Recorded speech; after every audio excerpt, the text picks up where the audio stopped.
Olá, seja muito bem-vindo, seja muito bem-vinda a mais um episódio VPcast. Meu nome é Victor Paviani, eu sou médico, clínico, hematologista. Hoje trabalho com saúde personalizada.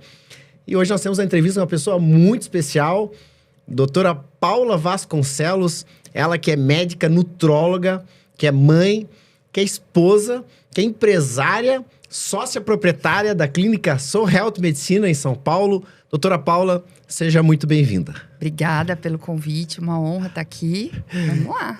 Vamos lá. E tem uma história muito interessante. Já quero começar contando histórias. Nós temos uma história, eu conheci a doutora Paula nos Estados Unidos, né, Paula? Sim, quando a gente estava fazendo o nosso fellow, né? Em 2017. 2017, exatamente. Ano que eu engravidei da minha primeira filha. É verdade, exatamente. Nas últimas idas eu já estava grávida.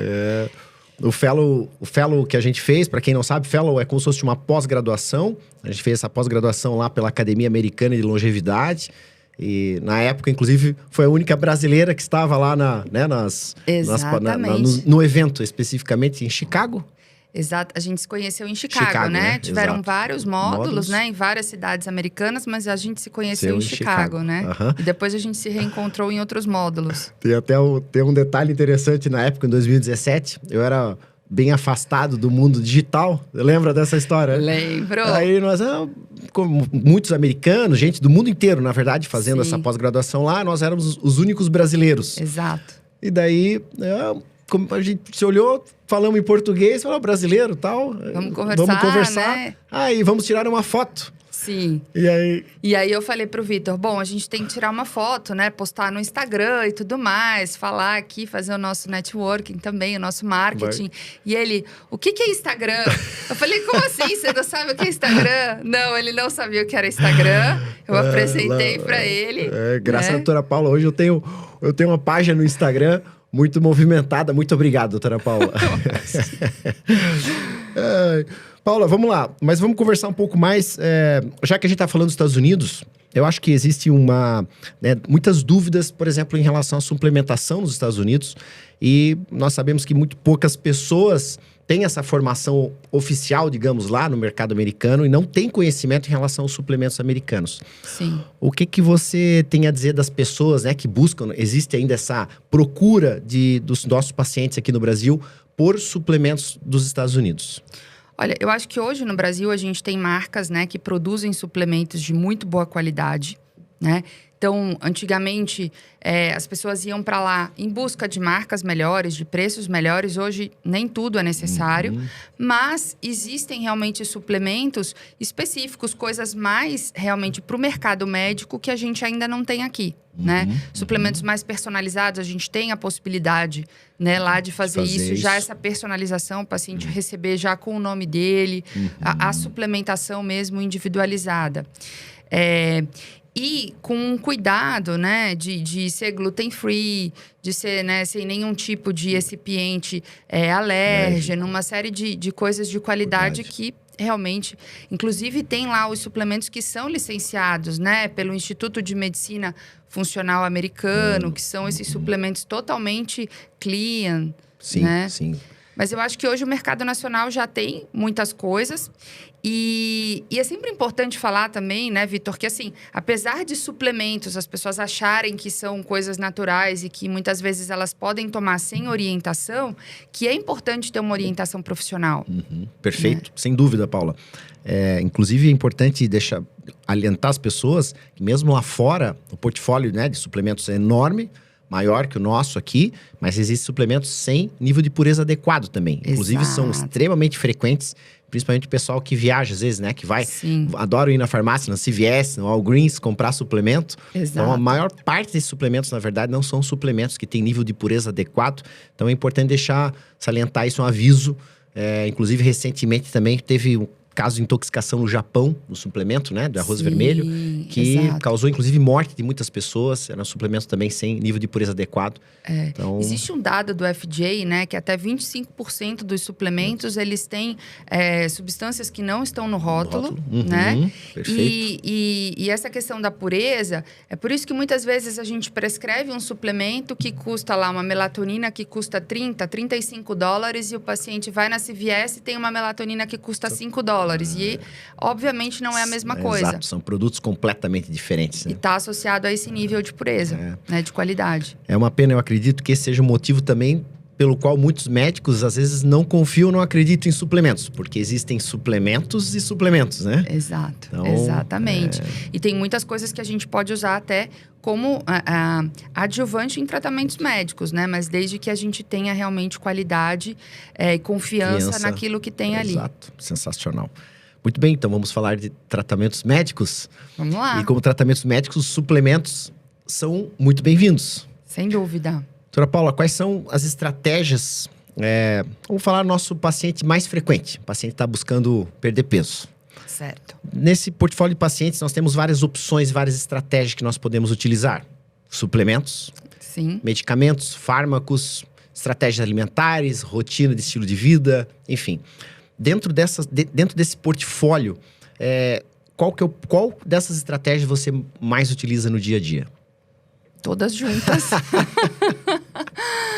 Dificilmente vai ter uma coisa só, né? Uhum. Então, eu gosto muito de suplementos na parte para prevenção de perda de massa muscular, né? Então, creatina, HMB, são suplementos que muitas vezes ajudam na manutenção dessa massa muscular para o paciente em emagrecimento.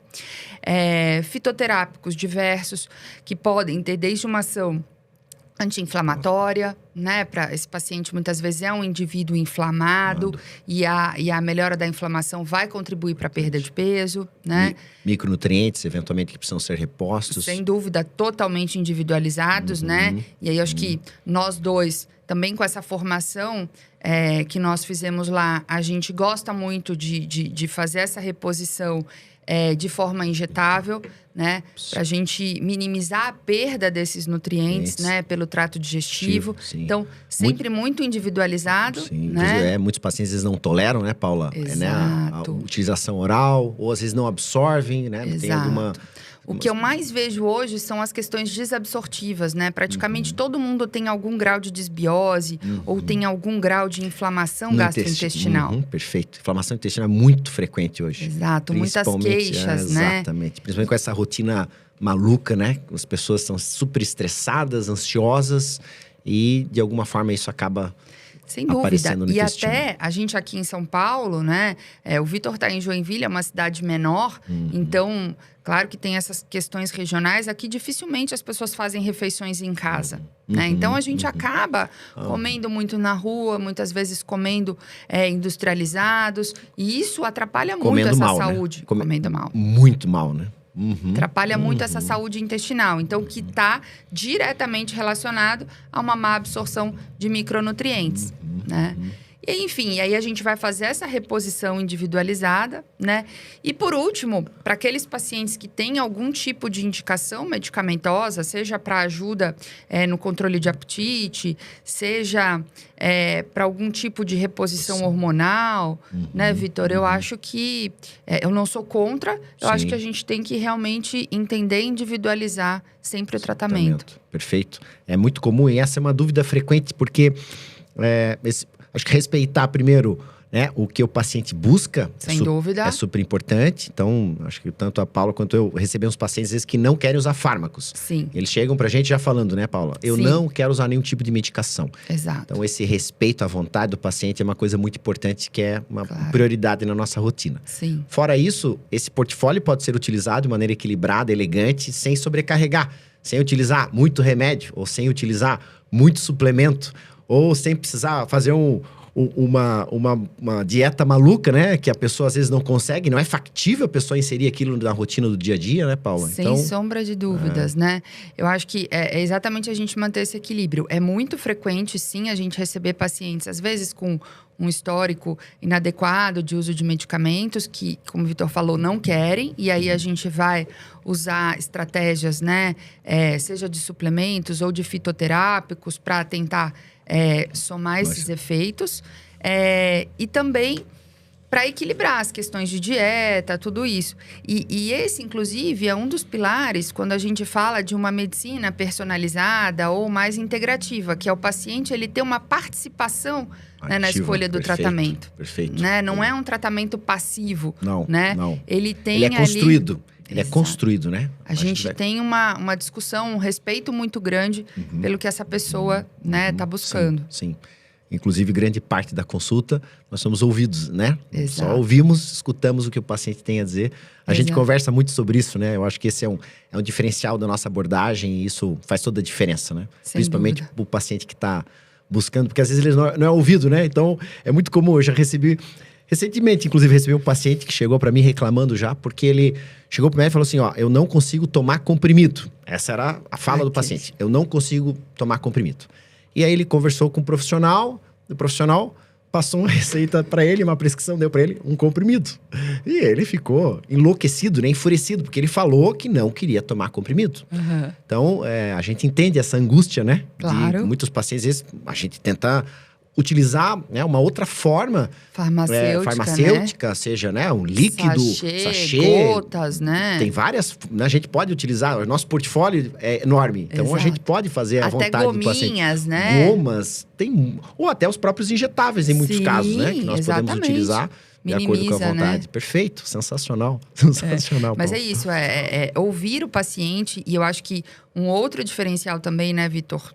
Que a gente aprendeu e a gente exerce, é de olhar esse paciente como um todo. Né? Porque é muito comum também, às vezes eu recebo pacientes que vêm como uma terceira ou quarta médica, né? Para ajudar aquele paciente a emagrecer. Ele já tem um cardiologista, ele já tem um nefrologista, um pneumo, né? Um paciente. Mas ninguém tá olhando esse indivíduo como um todo. Exatamente. Né? Ninguém tá avaliando, por exemplo... Cachorro que tem muito dono não tem nenhum, né? Exato. Um caso recente que a gente conversou, né? De uma paciente idosa que tomava 17 tipos de medicamentos, né? Então, eram mais do que 17 cápsulas, né? Por dia. E com 5 especialistas acompanhando e com uma vitamina D de 18, né? Deficiente. Quer dizer, tomando cálcio por conta da osteopenia, osteoporose, e não tinha vitamina D para colocar esse cálcio no osso, né? E 5 médicos, porque tá todo mundo olhando muito segmentado. Exato. Né? Ninguém deu um passo para trás para olhar como um todo. Ter essa visão abrangente, né? É fundamental, né, Paula? Fundamental. Vamos falar dentro da nossa abordagem, não, sem dúvida, acho que os nossos pacientes 40 a mais são os mais frequentes. A partir dos 30 anos a gente começa a envelhecer e a partir dos 40 anos todo mundo já sentiu, de alguma forma, o peso da idade, certo, Para as mulheres Paula? é pior. O tempo é mais injusto com as mulheres, né? Sem dúvida. Isso é verdade. E conversando nessa faixa etária, nós percebemos a mulher já está, né, muito próximo, né, poucos anos da menopausa, que acontece por volta dos 50 anos. E, inclusive, a partir dos 40 também é mais raro, mas alguns homens também podem começar a entrar na andropausa, culminando, né, em deficiências hormonais. Sim. Qual que é a frequência que você vê hoje, Paula, dessas mulheres após os 40 anos entrando na menopausa e como que você maneja isso? Então, eu acho que hoje, talvez 50%, né, dos meus pacientes, de uma forma geral, é esse público. Então, são mulheres 40 a mais. Até porque eu sou essa mulher também, né? E os pacientes, eles estão, né, muito próximos a gente. São muito espelhos, né, de nós próprios. Sim. E a maioria delas acaba chegando, né? Como a minha especialidade principal é a nutrologia, então acabam vindo buscar emagrecimento. E elas falam, eu continuo fazendo as mesmas coisas que eu fazia, né? Em termos de dieta, de restrição alimentar, de prática de atividade física. Ou eu faço até mais, mas não consigo perder peso, né? Ou não consigo não tem mais o mesmo resultado, né? Aumentar massa magra, né? E o que a gente vê hoje é que... Muita frustração em relação a isso, né? Uma dificuldade muito grande, né? A mulher começa a ter um acúmulo de gordura desproporcional na região abdominal. Né? E o que acontece? Esses sintomas, os mais inespecíficos, em geral, eles começam 8 anos antes da menopausa, né? Do evento menopausa. Então, invariavelmente, após os 40 anos, as mulheres vão começar a sentir, né? Um pouquinho mais cedo, um pouquinho mais tarde, mas muitas vai chamam começar. de metabolismo lento, né, doutora? Não falam isso? Exato. Eu estou com o meu metabolismo lento, nada funciona como funcionava antes. Exato. Outra queixa muito comum, né? Minha pele tá derretendo, então eu comecei, né, a sentir essa área do rosto, né, a cair. E tem a ver, porque além da perda hormonal, a mulher vai tendo uma perda de colágeno. Né? Então, tudo isso nesse processo de envelhecimento. Falou em colágeno, a mulherada já arregala o olho, né? Eu exato. brinco com as pacientes que, gente, 40 a mais é banco de músculo e banco de colágeno, né?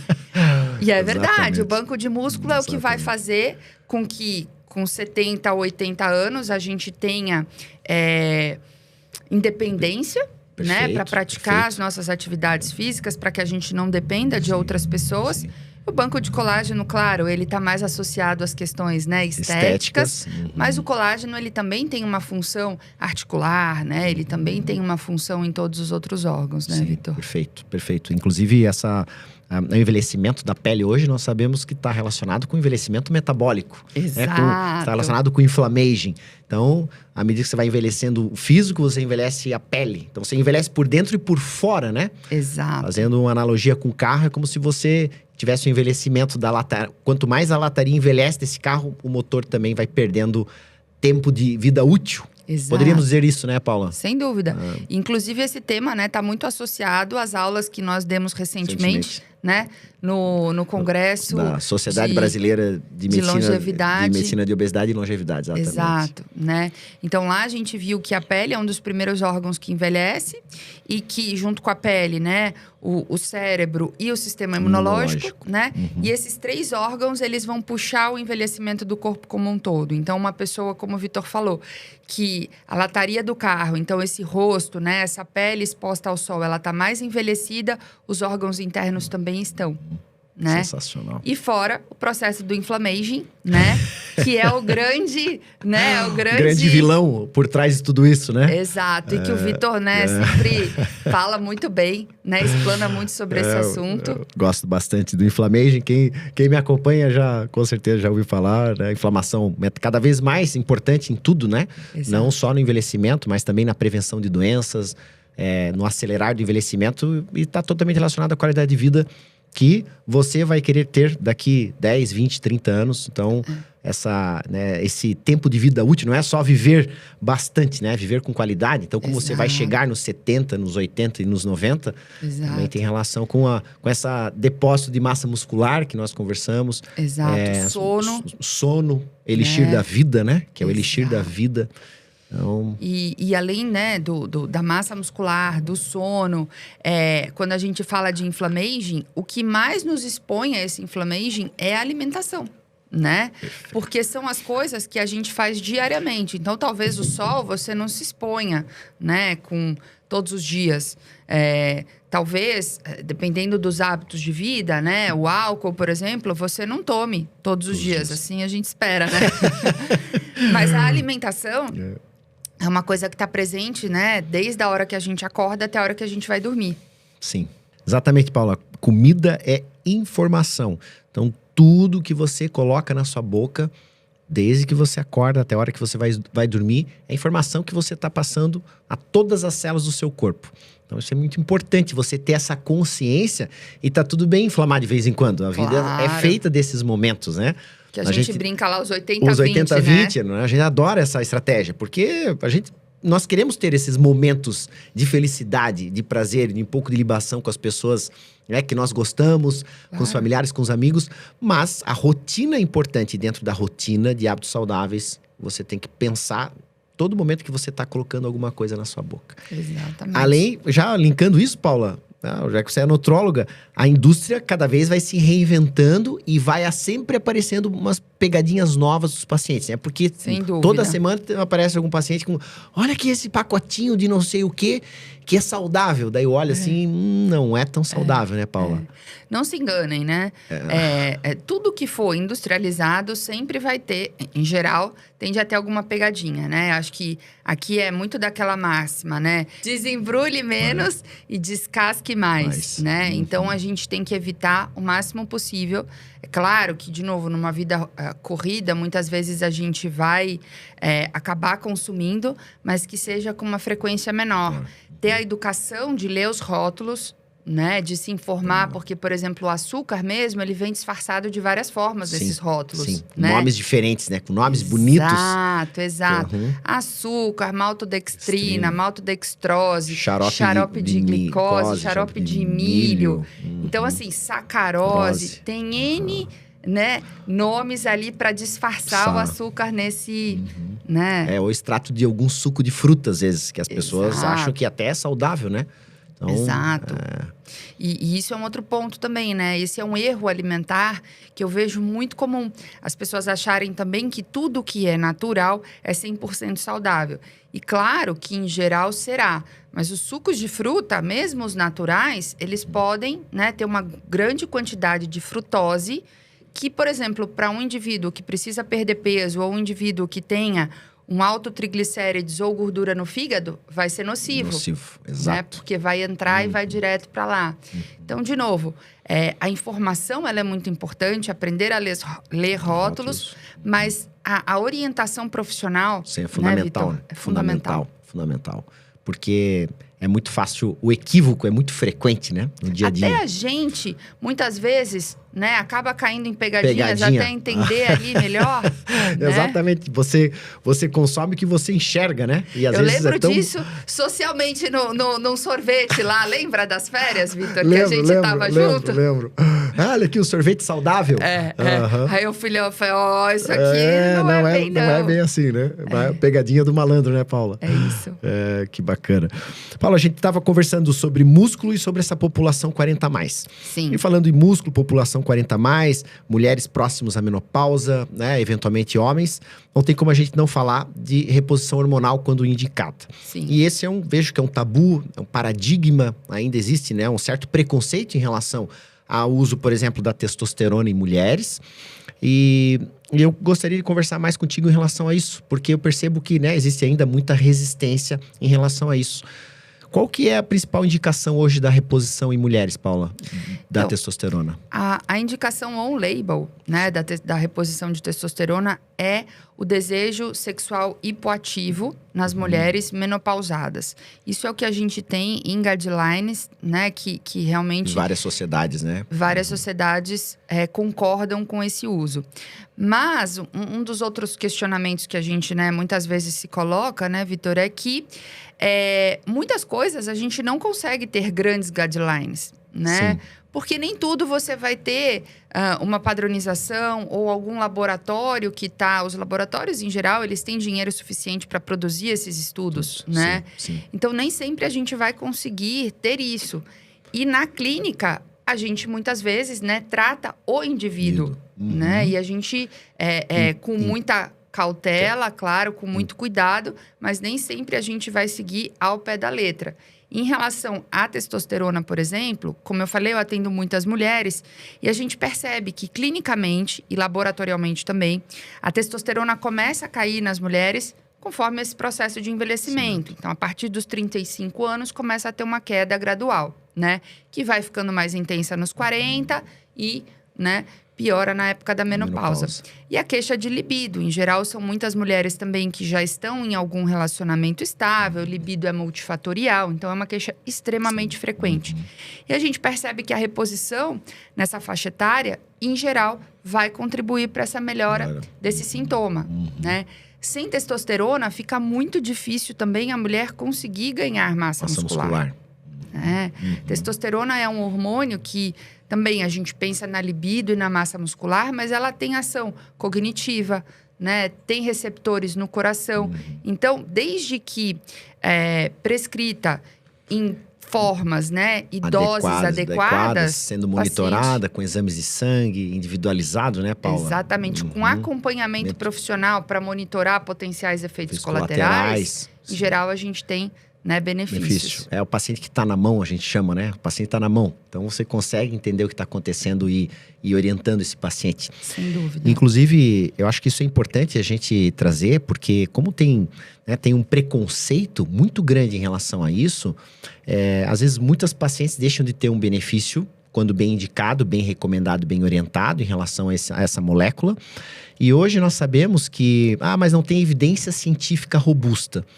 Inclusive, 2022 teve uma revisão sistemática e meta-análise da Cochrane que trouxe que 95% das condutas médicas não tem evidência científica robusta. Então, 95% das condutas dos médicos ao redor do mundo não tem robustez, não tem alto nível de evidência. Isso eu percebo, às vezes, inclusive, né, de outros colegas que falam, mas isso não tem evidência científica robusta, ou não tem alto nível de evidência científica. Mas 95% das condutas não tem alto nível de evidência científica. Exato. Então, 95% dessas condutas se baseiam justamente nessa interpretação, nessa percepção do que nós vamos usar para aquele determinado paciente e como nós podemos ajudá-lo.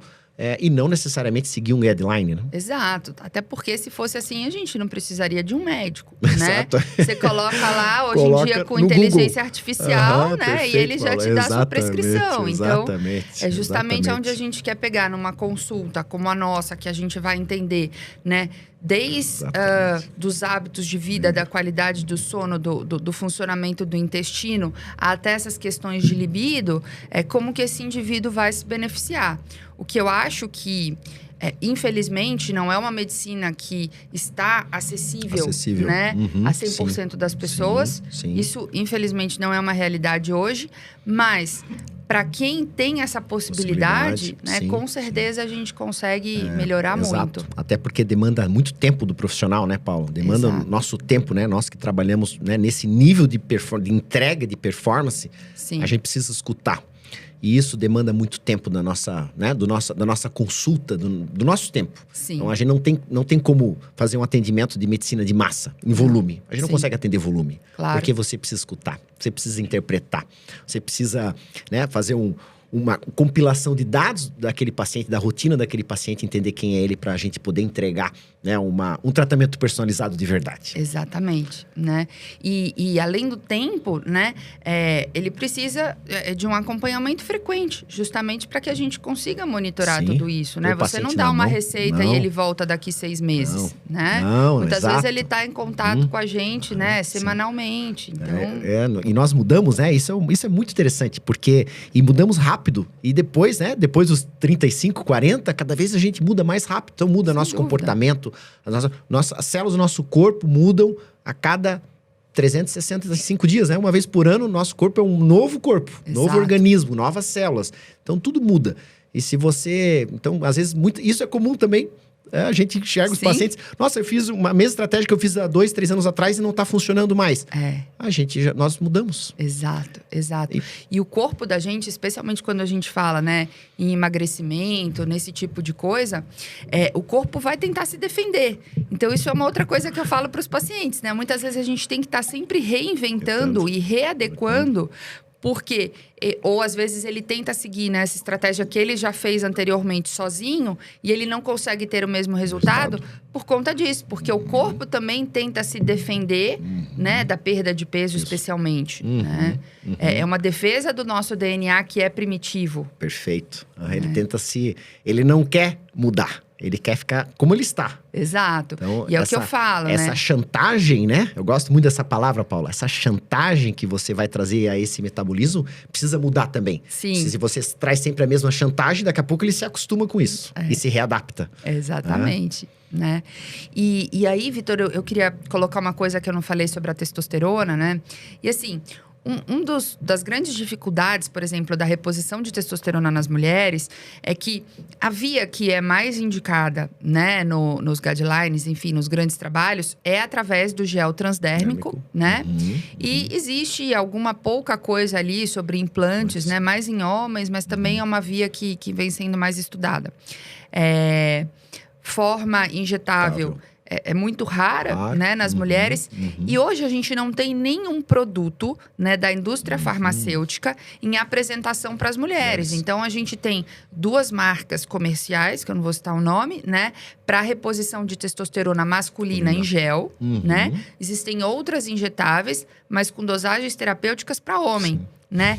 Então, como é que você vai validar uma coisa para a mulher se você Não né, tem nem um produto. Exato. Exato. E é o que a gente fala, se é a indústria quem patrocina, né, esses grandes estudos, né, que tem lá milhares, bilhares de dólares para investir, né, exato. num estudo. No estudo não tem. Esse Não estudo tem, é verdade, né? Paulo. Inclusive, esse tipo de molécula, esse fármaco, não, né, um padrão de produto com testosterona gel, por exemplo, para mulheres, não existe aprovação nem pelo FDA, nem nos Estados Exato. Unidos. Não existe esse produto, simplesmente. Exato. Então, muitas vezes, essas pacientes não são tratadas porque não tem um produto padronizado, Exato. porque não foi feito um estudo clínico que comprovou que aquilo é efetivo para uma determinada finalidade. E por isso a gente fica nesse limbo que as pacientes, né, ficam a ver navios com múltiplas queixas e sintomas. Exato. E os colegas às vezes não se sentem, por não ter uma robustez científica, não se sentem confortáveis, né, para fazer uma prescrição para essas pacientes. Exato. E é aí que muitas vezes a gente precisa, né, lançar a mão dos produtos manipulados, né, ou compounded, como fala lá nos Estados Unidos, né, que são esses produtos que a gente vai realmente, né, prescrever em doses que seriam proporcionais, né? Por exemplo, enquanto que num homem a gente vai prescrever, enfim, em torno de 50 a 100 miligramas, para a mulher vai ser, né, de 1 a 5% disso, exatamente, né? Exatamente. É uma dose completamente diferente. Completamente. E aí, como a gente não tem essa apresentação comercial, a gente vai usar essa estratégia, né, manipulada para poder melhorar a qualidade de vida. Muito bem comentado, Paulo. Isso é muito interessante. Como a gente percebe que o meio, né, o que a gente tem, as ferramentas, às vezes, também interferem na conduta dos profissionais. E eu tenho pacientes hoje, né, muitas na menopausa, e elas falam que os homens não passam pela menopausa. Se eles passassem, já tinha esse tipo de produto, né, no mercado. Exato. Né? E talvez a gente, inclusive, né, fazendo um parênteses, né, com todo esse empoderamento feminino que vem vindo, né, as mulheres subindo a cargos mais altos, talvez isso influencie também nessa parte, verdade, né, Vitor? Paula, é verdade. É muito interessante. Paula, e falando isso, voltando à sarcopenia em relação, né, à perda da massa muscular, que acontece em todas as idades, sarcopenia, né, do idoso, que a gente vai envelhecendo, nós vamos perdendo essa massa muscular. A sarcopenia, quais seriam outras estratégias que nós podemos utilizar para a sarcopenia na mulher? No homem também, mas nós sabemos que o ganho de massa muscular na mulher é sempre mais desafiador. Sim. Bom, eu acho que a ingestão adequada de proteína é fundamental, né? Então, em geral, eu oriento 2 gramas de proteína por quilo de peso, que é muito difícil das mulheres conseguirem ingerir, né? Então, só para fazer um paralelo aqui, para ficar mais claro para vocês. Uma mulher de 50 quilos precisaria de 100 gramas de proteína, que dariam 4 bifes. Quantas mulheres de 50 quilos você conhece que comem 4 bifes num dia, né? Tô falando só de proteína animal, mas é muito difícil. Então, em geral, entra um pouco da suplementação, por exemplo, de whey protein, Perfeito. né? Algum tipo de proteína em pó. Exato. Mais rapidamente absorvível, mais fácil, prático também para elas inserirem na rotina. Que você não tem toda aquela sensação de saciedade, né? Sim. Eu mesma tomo whey protein todos os dias no meu café da manhã, porque tenho muita dificuldade de ingerir essa quantidade, né? Até digerir isso muitas vezes, né? A partir de uma idade fica pesado, né? Comer aquele bife, a nossa capacidade de digestão reduz. E aí, gente, como, né, envelhecer não é fácil, né? O meu sogro que fala que quem falou que é a melhor idade tá mentindo.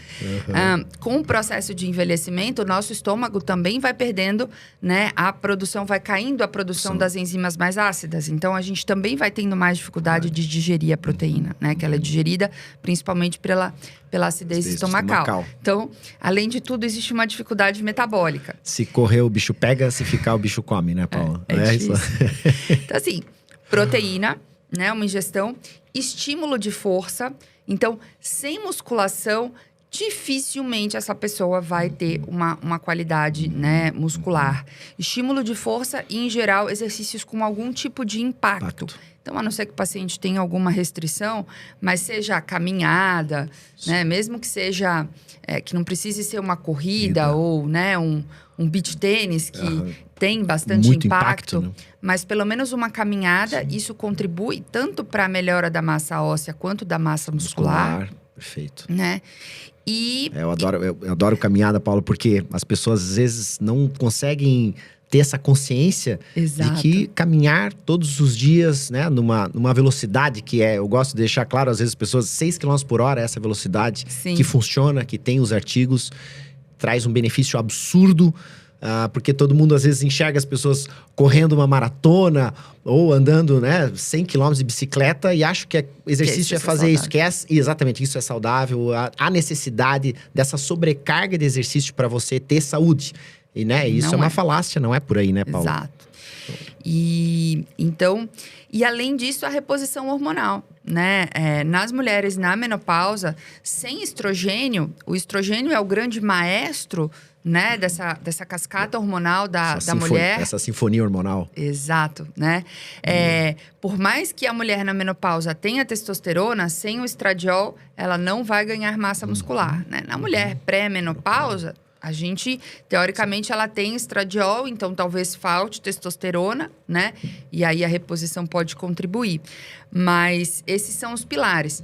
Depois, eu bato muito no ponto dos micronutrientes também, né? Super importantes. Porque o que eu falo para os pacientes, a gente costuma fazer avaliação em bioimpedância, que é uma estratégia muito importante para justamente a gente avaliar isso daí. Essa questão da massa muscular. Fazer o diagnóstico de sarcopenia, né, Paulo? Sarcopenia, exatamente. E a partir daí, a gente vai, né, então, estratificar esse paciente. E eu mostro lá, cada 1 quilo de músculo gasta 30 calorias do metabolismo basal. Cada 1 quilo de gordura gasta 2. Seu corpo pensa como uma empresa. Você tem um funcionário que custa 30 mil por mês e outro que custa 2 mil por mês. Quem você vai mandar embora primeiro em momentos de crise, né? Por mais que aquele funcionário de 30 mil, ele tenha essa função estrutural mais eficiente, ele custa 15 vezes mais. Né? Aí chega a paciente com a ferritina de 20, né? A B12 de 250 e a D de 18. Não vai ganhar músculo. Ela pode até estar comendo proteína, tá fazendo treino e tá com testosterona. Mas é caro. Não. Músculo é um luxo, é viajar de executiva, né? É aquela coisa assim. Ela não vai ganhar, não tem conversa, né? Pode fazer. E aí gera frustração, porque elas se debruçam e vão pro treino e fazem academia e cuidam da alimentação e não tem resultado. Não tem resultado. E muitas vezes, né, é nesses pequenos detalhes. Sim, os pequenos detalhes fazem toda a diferença. Eu adoro isso para micronutrientes. Os micros são fundamentais. Eles, né, são em baixa quantidade, mas se eles não estão lá, o corpo não funciona e às vezes gera muita frustração. Isso a gente enxerga todos os dias, né? E isso é um outro ponto também que eu acho que vale a pena a gente falar, né, Vitor? Porque os valores laboratoriais dos exames, né? Muitas vezes você tem lá uma ferritina de 20 que ela tá na faixa de normalidade do exame laboratorial. O que não é suficiente, tá? Sim. Não está otimizado, né? Não está otimizado. É o aluno que passou na média 5, né? O professor deu meio ponto, passou de ano, passou raspando. Aí pergunta, ele tem conhecimento? Não tem. Não tem. Né? Então, precisa passar com 9 e 10. E aí é onde a gente vai, né, deixar esses nutrientes otimizados. Porque músculo é caro. É um luxo. Perfeito. Eu gosto muito do termo, o termo que eu uso muito, maximização da saúde. Porque, normalmente, né, quando nós temos as linhas de doenças, onde nós temos esses diagnósticos de doenças, que geram, obviamente, tratamentos específicos com os mais diversos profissionais da saúde. Mas quando as pessoas estão buscando prevenção ou melhorar a sua saúde, ter mais disposição, ter mais energia, né? Melhorar, focar o pensamento, a memória, a libido, às vezes elas estão lá na linha 6, então estão no 6, no 6,5, então elas passam de ano, porque elas não estão doentes, mas elas não estão com a saúde otimizada. Exato. E os índices refletem isso. Exatamente. Né? Os índices laboratoriais, né, Paula? Então... E um outro ponto, de novo, né, é que dentro daquele DNA primitivo que eu falei, né, anteriormente, no começo do século passado, 1900, a expectativa de vida era de 40 anos. Né? Exato. Então, e se a gente for pensar no processo evolutivo, com 40 anos já estava na caverna esperando a morte chegar. Né? Então, assim, Hoje, a gente com 40 anos entende que a gente está na metade da nossa vida. E muitas vezes a gente está atingindo o ápice profissional, né? Sim. Então, você precisa de alta performance. E não tem como você ter alta performance se todos esses níveis não tiverem otimizados. Né? Perfeito. Concordo plenamente. É exatamente isso. Exatamente isso. Aliás, eu brinco com... Eu tenho muitos colegas cientistas e eles falam... Isso é até pesado, né? A gente não é muito comercial, mas eu vou falar que estão botando tudo em pratos limpos. A natureza quer te ver morto aos 40 anos. Então, que era o que acontecia, né? Que é o que aconteceu ao longo da nossa história. 6 milhões de anos de evolução.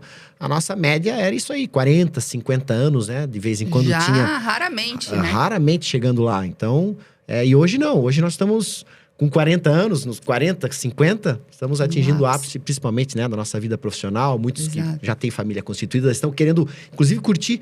Inclusive, estamos tendo filhos mais velhos, né, Paula? Com certeza. A Paula também foi mãe com... Olha que pergunta delicada, gente. 35 e 39. Né? Fui uma mãe idosa pela medicina. É verdade. A gestação a partir dos 35 anos. Sim. Eu fui pai com 40. Então, a gente precisa de energia, precisamos estar bem, né? Para curtir as crianças. Com certeza. E aí, como a gente falou muito sobre saúde da mulher, é um cuidado que eu falo sempre para as pacientes também, né? Hoje, em preservação dos óvulos, preservação de fertilidade, porque a gente sabe que a partir dos 35 anos começa a ter um declínio significativo, porque o nosso DNA é primitivo. Então, por mais que a gente venha mudando o nosso padrão e expectativa de vida, as células, elas já têm, né, um envelhecimento. Essa carga de envelhecimento, mutação, etc. Né? E para as mulheres isso é, né, ainda mais intenso. Sim. O risco é muito maior, né? Exato. Mais um motivo para cuidar da saúde, né? Para otimizar a saúde. Otimizar a saúde, viver bem, né? Exato. Inflamar de forma de forma adequada, né, Paulo? Paulo, só para finalizar esse assunto da sarcopenia, que eu acho que é bem importante, e eu vejo que isso é subdiagnosticado, e um dos motivos pelo qual isso é subdiagnosticado, que uma das ferramentas que nós temos para fazer o diagnóstico, né, dessas pessoas com sarcopenia é, por exemplo, a bioimpedância. E, infelizmente, como você bem falou, nem toda a população tem acesso a um exame de bioimpedância. Mas nós fazemos quase que de rotina, né, para os nossos pacientes. E fala um pouco mais da importância do exame de bioimpedância nessa população 40+, para a gente, Paula. Então, a bioimpedância, ela é um dos instrumentos que a gente tem, né, para quantificar ou para qualificar, melhor dizendo, a composição corporal do indivíduo. Hoje, inclusive, quando a gente fala em sobrepeso ou obesidade, a métrica mais usada é o IMC, né, que é aquele índice de massa corporal, que a gente vai calcular a altura pelo peso. Mas é um índice muito falho, porque você pode ter um fisiculturista, né, com uma massa muscular enorme. 10% de gordura corporal com IMC de obesidade. E, por outro lado, um indivíduo, né, sarcopênico com IMC normal. Né? Perfeito. E na bioimpedância, que é um exame que pode ser feito laboratorialmente, onde vai passar ali microcorrentes pelo indivíduo e você vai ter uma estratificação, então, né, da massa óssea, da quantidade de água, né, da massa muscular e da quantidade de gordura. E aí a gente consegue entender realmente a qualidade. E muitas vezes, né, na minha prática, né, muitas mulheres jovens, inclusive as que têm medo da musculação, porque acham que vão ficar masculinizadas fazendo musculação e não vão, né?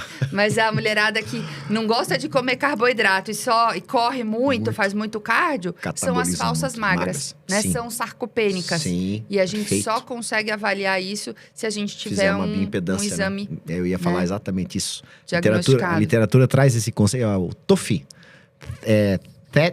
Thin outside, fat inside, que é a magra por fora, mas gorda por dentro. Então ela tem um acúmulo, ela tem aumento de percentual de gordura corporal. Exato. A falsa magra clássica. E a gente pega direitinho na bioimpedância, né, Paulo? Com muita frequência, né? Existe o exame, que é o exame padrão ouro para avaliação de composição corporal, que é o DEXA, da densitometria óssea. Então, para aqueles pacientes que, por exemplo, não têm acesso, né, a fazer a bioimpedância de rotina, é um exame que os médicos podem pedir, né? Os laboratórios tradicionais fazem. Só que como é diferente da bioimpedância, ele emite radiação, a gente não consegue fazer com a mesma frequência, Sim, né? sim. Mas pelo menos as mulheres na pós-menopausa é obrigatório que se faça pelo menos uma vez por ano esse exame, Sim. né? Para entender Exame preventivo, a importante, massa óssea, né? Uhum, E a massa muscular. Exatamente. E a sarcopenia, que é essa perda de massa muscular, normalmente ela antecede a osteopenia e osteoporose, né? A pessoa que tem pouca massa muscular, ela vai ter pouca massa óssea. Aliás, já que nós estamos conversando sobre esses tabus, eu percebo um hiperfoco dos profissionais na perda de massa óssea, porque existe um portfólio terapêutico de drogas disponíveis para utilizar nessas pacientes que perdem massa óssea. Ao passo que nós não temos drogas disponíveis, né, para ganho de massa muscular. Pelo menos não on-label, né? Não on-label, exatamente. Fármacos, né? Vamos lá, não temos fármacos disponíveis. Temos moléculas disponíveis, mas nós não temos fármacos disponíveis. Então, eu não sei se é uma percepção tua, mas é uma percepção minha, que existe um hiperfoco da comunidade médica em tratar o paciente osteopênico, né? E não tratar, às vezes, o paciente sarcopênico com falta de massa muscular. É impressão minha? Não, mas isso daí, Vitor, eu acho que está muito, né, naquele conceito da medicina 2.0, que é a medicina de você tratar a doença instalada, né? Perfeito. A gente pratica a medicina 3.0. A gente quer, né, prevenir doenças. Então, a gente vai cuidar da massa óssea, da massa muscular, para que a gente não precise cuidar da massa óssea, né, lá na frente. É a prevenção. Perfeito, né? Perfeito. Ótimo, Paula. Sensacional. Paula, vamos falar... Paula atende todos os pacientes diversas queixas também, né? As queixas mais frequentes. E, obviamente, a queixa mais frequente do paciente, tanto do sexo feminino quanto do sexo masculino, é perder uns quilos, que cada vez fica mais difícil depois dos 40. E falando especificamente sobre essa queixa, quais são os principais desafios que você percebe, né, no teu dia a dia, na tua rotina com esses pacientes? Qual que é o maior desafio deles de rotina? Olha, considerando os pacientes que têm alguma rotina, né? Então, aquelas pessoas que, por exemplo, trabalham, né, num determinado lugar, enfim, tem uma rotina mesmo. Porque as pessoas que viajam muito, né, a trabalho, enfim, que não tem rotina, a própria falta da rotina é um fator, né, de dificuldade. Mas... Olha que interessante isso, gente. A falta da rotina. Vocês vejam como ter uma rotina tem relação também, né, com o sucesso do seu emagrecimento. Olha que interessante. Isso é bem importante. Você que viaja bastante, tá sempre, né, tá no aeroporto, nunca tá todo dia acorda às vezes num lugar diferente. Exato. Não ter rotina é um dos grandes desafios no processo de gerenciamento de peso. E para esses pacientes, o que eu falo, o maior, assim, né, para que ele consiga mitigar isso daí, ele precisa ter um planejamento muito importante, né? Então, para quem não tem rotina, tem que ter planejamento. Então, ele vai para tal lugar, ele vai ter que ter uns sachês de proteína, né? Ele vai ter que saber quais lugares ele vai comer no aeroporto, que vão ter opções melhores, né? Em geral, ele vai ter que ter alguma coisinha ali, essa lancheirinha ali. O que eu acho muito prático, né? São esses sachês de proteína, barrinhas proteicas, porque acaba ajudando. Sim, é prático, ele vai ter fome. E aeroporto é um local extremamente perigoso, né? Exato. Estressante. Muita opção, a pessoa tá ali estressada, aquele monte de gente, é claustrofóbico, na verdade, né? Esperar o voo. Exato. É totalmente antifisiológico o ambiente de aeroporto. Exato. Você fica acuado. E isso gera fome. Alto cortisol, exatamente. né? Leva o cortisol, e gatilho de fome. E você busca gatilho de fome e alimentos que gerem recompensa. Alimentos né? de indulgência. Exatamente, alimentação de indulgência. Alimentos, né, ricos em carboidratos e em açúcares.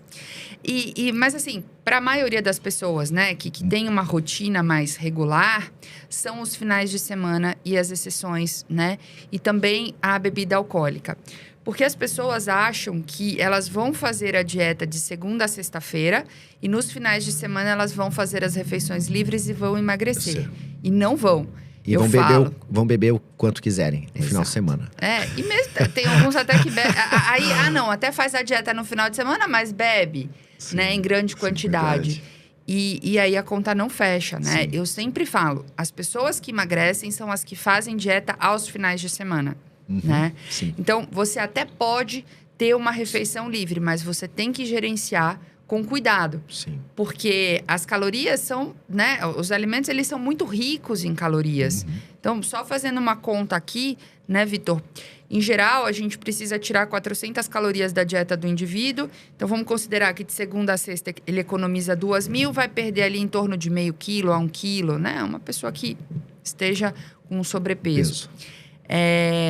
E aí eu falo, bom, no final de semana você tem uma refeição livre ou 2 refeições. Ele tem 800 calorias off, que são aquelas 400 que ele teoricamente não vai economizar no sábado e no domingo. Mas um hambúrguer e uma batata tem 1.100. Então ele já tá devendo, né? Passa sexta-feira no Mac, né? Não, já era. Já era, né? Então, é o que eu falo, Jogou vai fora. Ficar correndo atrás do rabo. Perfeito. Né? Tá na roda do rato. Exato. Ele pode até não engordar mais, mas ele não vai perder peso. Né? E a bebida alcoólica, são muitas calorias, né? O álcool, a grama do álcool tem muita caloria. É uma caloria muito energética, então o corpo vai priorizar essa caloria, né, em detrimento da gordura. Então o metabolismo fica mais lento. Né? Por até 72 horas. Então, um outro conceito que eu falo para os pacientes, às vezes é melhor você tomar 4 taças de vinho na sexta e no sábado do que você tomar uma taça por dia. Exatamente. Né? Concordo. Porque você vai deixar seu metabolismo sempre lento. Intoxicado, literalmente, né? Pelo acetaldeído, né? Exatamente. E, além disso, nós sabemos que 80% desse álcool consumido se transforma em gordura. Então, não tem como queimar. Você não tem como compensar isso. Eu vou fazer mais exercício durante a semana e compensar. Não vai. É difícil compensar. Isso é um outro erro também, né? Muitas pessoas... Eu acho que esses, né, são os principais. Sim. Mas, se a gente colocar aí nessa linha, o terceiro erro é achar que com atividade física você vai compensar os excessos da alimentação. E não vai, a conta não fecha, né? Para gastar as mesmas 1.000 calorias, você precisa correr 2 horas. Invariavelmente, quem vai fazer isso? Ninguém vai. Não vai. Não tem como, né, Paulo? Né? Não compensa. Não compensa. Isso é muito interessante. Até porque uma queixa muito frequente, principalmente dos pacientes que estão inflamados, é que enquanto esses pacientes não desinflamam, eles não conseguem reduzir esse percentual de gordura. Exato. Então, e o álcool é altamente pró-inflamatório. Exatamente. E aí eles não entendem por que eles reduzem às vezes, né, a caloria da dieta. Exato. Tem algum tipo, né, de modificação de estilo de vida e os resultados são frustrantes ou pífios. E nunca conseguem evoluir, né? Nunca conseguem chegar, né, num objetivo maior. Maior. É extremamente frequente isso também, né, Paulo? Muito. Muito frequente. Então, Paulo, hoje em dia, para emagrecer, nós temos algumas opções novas, né, no nosso portfólio terapêutico. Os análogos vieram e hoje virou até um modismo, né? Infelizmente, essa enxurrada de gente, por exemplo, usando o Ozempic, a canetinha, sem prescrição, sem acompanhamento médico, sem exames, sem ser monitorado. Simplesmente vai na farmácia, compra, né, o hormônio, que é o hormônio, e aplica de maneira completamente randômica e eventualmente abusiva. Como que você enxerga isso hoje em dia? Quais são esses efeitos colaterais? Fala um pouquinho pra gente. Então, só a gente reforçar que qualquer medicamento, né, necessita de acompanhamento profissional, orientação profissional. Se a gente estiver falando de medicamentos para perda de peso, de uma orientação alimentar, dietética também, né, para que faça sentido.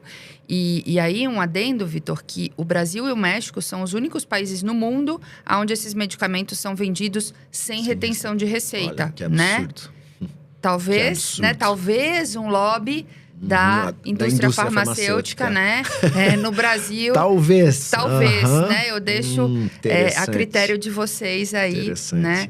Num país onde a gente tem tanta corrupção, né?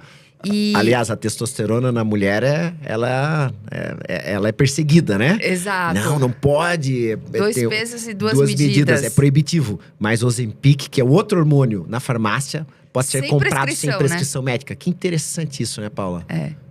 A gente deixa aí para vocês, né, fazerem esse... A conclusão fica por conta do ouvinte. Exato, né? Ozempic, bilhões de dólares em estudos randomizados, né? Testosterona, manipulação, não tem estudo randomizado. Custo super baixo, né? Interessante. Barato, né? Diferente Extremamente barato. Diferente de mais de R$1.000 da caneta do Ozempic, né? Bom, exato. Apesar disso, é um excelente remédio, tem muitas indicações terapêuticas, eu prescrevo, mas o que eu falo para os pacientes, o remédio, ele é uma boia. Imagina que você está se afogando num mar, né, revolto. E aí eu jogo a boia e falo, Vitor, segura aí, o mar acalmar, que aí você vai conseguir nadar ou a gente chega para te pegar. O remédio é uma boia, né? E muitas vezes uma boia realmente necessária. Sim. Mas, se esse indivíduo não aprender a nadar, né? Ou não fizer alguma coisa, ele vai ficar refém da boia para sempre, né? E aí a gente começa a ter os problemas também. É uma boia para ser usada temporalmente. Exato. Um período de tempo até a coisa se acalmar, melhorar e ele poder seguir em frente. Exato, né? Claro, existem pacientes obesos, né? A gente não vai entrar nesse mérito. Talvez precisem... O tempo que ele vai usar a boia muda muito de pessoa para pessoa, né, Paulo? Exato. Mas o que eu quero dizer aqui é, esse indivíduo, muitas vezes, ele vai ter uma redução do apetite, né? E aí ele não vai comer os 2 gramas de proteína por dia que ele precisa comer, né? Ele vai querer o carboidrato. Ele vai querer o carboidrato. Até porque a digestão é mais fácil, né? Então, mais agradável. E aí, ao invés dele comer o que ele precisa, ele passa a comer o que ele gosta, só que em menor quantidade. E aí ele emagrece. Ele quer a felicidade da comida. Exato, a recompensa. Ele quer a recompensa. Exato. Só que aí é o indivíduo que depois a gente vê na internet, perdeu 30%, tal remédio está associado a 30% de perda de massa muscular. Porque o indivíduo não comeu proteína, ele não fez atividade física, ele não teve um acompanhamento quanto aos micronutrientes, à suplementação, e aí vai embora mesmo. E aí depois ainda tem, né, os outros memes. Cabeça de Ozempic, bumbum de Ozempic, porque a pessoa ficou muito emagrecida, porque perdeu massa muscular de forma desproporcional, né? É o que eu chamo, não emagreceu, ele apodreceu, literalmente. Exato. Normalmente perde uma massa muscular num período da vida extremamente importante. Exato. Perdeu essa reserva que vai fazer falta, já está fazendo falta, né? Mas vai fazer cada vez mais falta ao longo da vida. E é difícil recuperar, né, Paula? Exato. E aí são os pacientes que estão muito mais suscetíveis ao efeito rebote. Aí ele fala, eu parei de usar o remédio, eu engordei. Por quê? Primeiro que ele não se reeducou. E segundo que a massa muscular, a manutenção da massa muscular é a grande estratégia para a manutenção do peso perdido, né? Porque é o funcionário caro. Então, é ele que vai deixar seu metabolismo funcionando de forma eficiente. A partir do momento que você perdeu o músculo, você ficou só com a gordura lá, agora seu corpo não está gastando nada. Perfeito, Paulo. E é completamente diferente do paciente que usa com acompanhamento, numa dose adequada, monitorando todos esses outros pilares da saúde. É o paciente que mantém massa muscular e é o paciente que não tem efeito rebote. Exato. Ele consegue manter. Então, vejam, gente, isso é muito importante porque as pessoas, às vezes, acho que não entendem isso, não têm essa consciência. Porque elas acham que, mas esse Ozempic que eu compro na farmácia ou que a doutora ou o doutor me prescrevem, é a mesma coisa, então eu vou comprar na farmácia. Só que monitorar você como um todo, entender isso no longo prazo, vai fazer toda a diferença para que esse tratamento seja efetivo no longo prazo ou que esse tratamento tenha efeito rebote. Vai fazer diferença na manutenção da sua massa muscular no longo prazo ou vai fazer com que você vire uma paciente sarcopênica e que sofra dos efeitos colaterais, isso para o resto da sua vida. Então, isso é extremamente importante. Sim, e mais um ponto ainda, né, Vitor, é que ainda que a gente lance mão dessa prescrição, quando esse indivíduo está seguindo esse acompanhamento profissional, não necessariamente a gente vai seguir a prescrição de bula, né? Em determinadas dosagens, a cada semana aumenta a dose, ou a cada 30 dias... Quantos pacientes a gente tem que a gente faz, né, posologias totalmente diferentes? Muito mais lento, muito mais rápido. Às vezes até mais do que um dia na semana, né? Respeitando ali a meia-vida do medicamento. Então, a gente vai tentar adequar, né? Personalizar. E isso, o paciente que faz automedicação, ele nunca vai ter. Nunca vai ter, não vai entender. Inclusive, é isso, a gente vê isso todo dia, né? Todo dia. Ah, mas eu já usei e não deu certo. Talvez você tenha usado, não deu certo também porque você não usou a dose adequada. Talvez você tenha que usar uma dose menor que a dose de bula. Tem pacientes que são super sensíveis. E aí você precisa usar uma microdose. Então, essa percepção, esse feeling, eu acho que é o grande brilho. Que não tá no Google, não tá na bula, não tá no guideline. Nem na inteligência artificial, nem na inteligência artificial. Mas tá na cabeça do profissional que trabalha de maneira artística. Exato. E com excelência. É isso aí, Paula. Que sensacional. Muitos ensinamentos hoje, né? Muito troca de ideias. Na verdade, a gente discute isso, né? Sempre que eu venho para São Paulo, todo mês eu tô aqui atendendo aqui na Clínica da Paula, na Soul, e a gente discute muitos pacientes, muitos casos, a troca, eu acho que é super importante. Eu também, de vez em quando, mando as mensagens lá pro Vitor, as bruxarias, né? Os casos mais graves, difíceis, mais complexos. É muito bom a gente poder ter essa troca, sem dúvida, né? Ninguém é dono da verdade, a ciência foi feita para ser revisitada. O que é certo hoje, amanhã talvez não seja. Exato. Então, a gente sempre está evoluindo, discutindo com a cabeça muito aberta, né, a esses novos conceitos, quebrando paradigmas sempre, né, Paula? Sim, sim. Então, a medicina não é uma ciência exata, isso que a gente vê claramente e a gente tenta sempre trabalhar fora da caixa. Eu acho que é o que mais traz resultado, né? Sim. Deixar ego de lado. Que hoje tem muita briga de ego, né? A gente percebeu que, infelizmente, a medicina parece estar polarizada. Por sociedades que brigam por ego, do que pode, o que não pode ser utilizado nos pacientes. Exato. Enquanto que... Quem sofre no final é o paciente. Né? É muito triste isso se a gente for ver, né, Paula? Exato. Porque... E essa guerra, né? Como você falou, de ego, que quer defender, né, determinado tipo de prescrição ou contraindicar determinado tipo de prescrição. Mas, se o profissional médico faz 6 anos de faculdade, né? Depois ele vai invariavelmente fazer ali uns 3 anos de residência, né? No mínimo. Perfeito. E a gente está continuamente... Ele Estudando, deveria evoluindo, ter autonomia para... né, fazer esse tipo de prescrição. Sim. E nós temos responsabilidade em cima disso. Nós temos responsabilidade civil desse cuidado com o paciente. Nós, aliás, é que mais temos responsabilidade, né, Paula? A gente sempre fala sobre isso, né? O nosso cuidado. Então, a gente tá no nosso nome. Toda vez que a gente passa alguma coisa para algum paciente, é nosso nome que está ali. Exato. E até as regras, né, em cima dos médicos, ela é muito maior do que em qualquer outra, né, em cursos da área de saúde. Claro, é realmente necessário que seja assim, mas é monitorado, é fiscalizado. Então, as pessoas não fazem coisas aleatórias. Sim, perfeito. Então, estamos aqui defendendo a bandeira também por... autonomia e mais foco no paciente e menos ego. Exatamente. Mais paciente, menos ego. Vamos criar uma bandeira, Paula. Um logo, né? Uma logo. Mais paciente, menos ego, né? Bacana. Muito bem, gente. Podcast maravilhoso. Hoje, cheio de informação, né? Cheio de troca de ideias aqui. Né? Muito rico. Para você que gostou do nosso podcast, encaminhe o podcast para as pessoas que você gosta, que você acha que podem tirar algum proveito dessa informação que nós trouxemos aqui para vocês. Doutora Paula, muito obrigado pela sua participação. Obrigada pelo convite, foi uma honra, né? Trocar tantas ideias, enfim, discutir casos, né? Coisas que a gente fala às vezes todo dia. É muito interessante poder trazer isso, compartilhar com as pessoas, né? Porque elas estão sedentas de informação de qualidade. Exato. Que hoje realmente tá... É difícil, né? Você tá em saber. escassez, né? Sim. Exato. E que a gente, né, compartilha diariamente nas nossas redes sociais também. Sim, perfeito, exato. Tem muita informação. Eu acho que esse é um grande detalhe. Hoje nós temos um excesso de informações. Exato. Todo mundo tem informação do que você quiser. Você pode botar no Google, tem informação. Agora, informação com qualidade é difícil. Então, é muito importante a gente saber filtrar isso aí. E aí, realmente, fica como sugestão aí, você nos seguir aí nas redes sociais, você vai estar recebendo a informação de qualidade filtrada, né? Pré-filtrada por nós. Pré-filtrada, exatamente. Perfeito. Obrigada. Eu que agradeço, Paula. Muito obrigado. Até a próxima.